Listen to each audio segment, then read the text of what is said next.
Welcome to Guruvarya of Academy. Learn everything in simple way. Let's start today's session. Guides.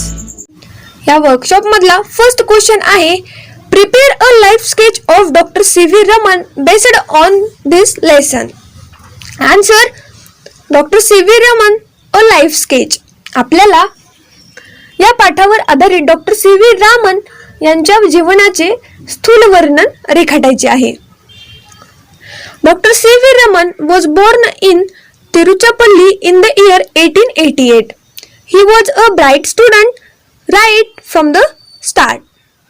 He was fascinated by colorful things. He was interested in optical science and acoustics. He delivered a lecture in London.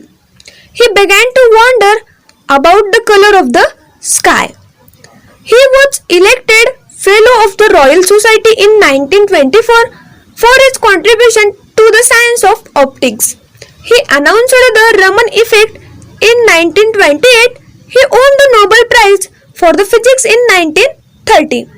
इथे आपला पहिला प्रश्न संपतो. आता आपण दुसऱ्या प्रश्नाकडे वळूया. दुसरा प्रश्न आहे, find the musical instrument mentioned in the passage.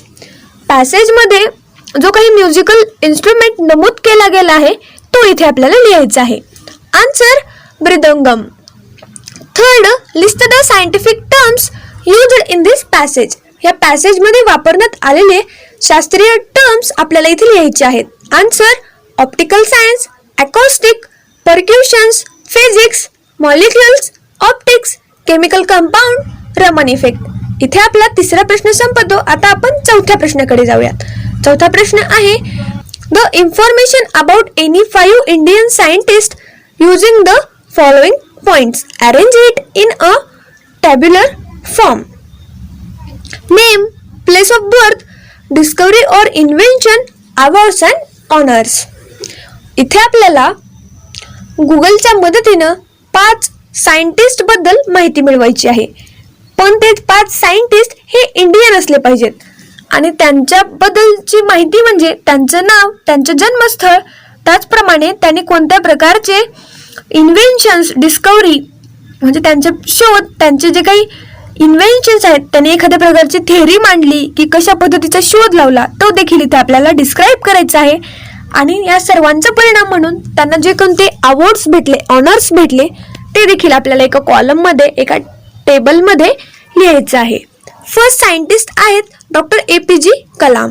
त्यांचं बर्थ प्लेस आहे रामेश्वरम. डिस्कवरी और inventions are missiles. Award and honours Bharat Ratna, Padma Vibhushan. Second scientist आहेत Homi J Bhabha. Birth place आहे मुंबई. डिस्कवरी आहे ॲटॉमिक एनर्जी. अवॉर्ड आहे पद्मभूषण. थर्ड सायंटिस्ट आहेत हरगोबिंद खुराना. बर्थ प्लेस आहे रायपूर. त्यांची डिस्कवरी आहे अबाउट सेल जेनेटिक्स. अवॉर्ड आहे Albert Lasker award. Fourth scientist आहे सत्येंद्रनाथ बोस. बर्थ प्लेस आहे कोलकाता. त्याचप्रमाणे त्यांची डिस्कवरी आहे बोस आइन्स्टाईन स्टॅटिक्स आणि त्यांना पद्मभूषण हा अवॉर्ड भेटला आहे. फिफ्थ सायंटिस्ट आहेत सुब्रमण्यम चंद्रशेखर. बर्थ प्लेस आहे लाहोर. डिस्कवरी आणि इन्व्हेन्शन आहे स्टडी अबाउट ब्लॅक होल्स आणि त्यांना या सर्वांचा परिणाम म्हणून जो अवॉर्ड भेटला तो आहे ब्रूस मेडल. तर या चॅप्टरमध्ये आपल्याला समजलं की जे काही सायंटिस्ट असतात ते जिज्ञासू असतात. सतत ते एखाद्या गोष्टीबद्दल विचार करत असतात. म्हणूनच त्यांना वेगवेगळ्या गोष्टींबद्दल प्रश्न पडतात आणि प्रश्न पडल्यामुळेच ते त्यांची उत्तरे शोधण्यासाठी प्रयत्न करतात आणि त्या प्रयत्नांमधूनच त्यांना नवीन अशा प्रकारचा शोध लागत असतो.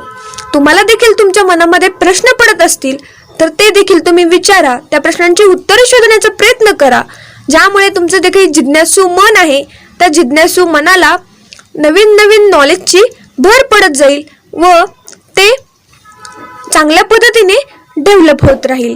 तर इथे आपला हा वर्कशॉप संपतो. या पुढील व्हिडिओ पाहण्यासाठी तुम्हाला आमच्या चॅनलच्या प्लेलिस्टमध्ये जावे लागेल. तिथे तुम्हाला 7th स्टँडर्ड इंग्लिश या फोल्डरमध्ये तो मिळेल, पाहायला विसरू नका. Thanks for watching video. जर तुम्ही आमच्या चॅनलला सबस्क्राईब केलं नसेल तर लगेच सबस्क्राईब करा आणि बाजूला असलेल्या बेल आयकॉनवर क्लिक करा, म्हणजेच तुम्हाला आमच्या नवीन व्हिडिओचे अपडेट भेटतील. आणि शेअर करायला विसरू नका, कारण जशी तुम्हाला मदत झाली तशी इतरांना पण होऊ द्या. Thank you everyone.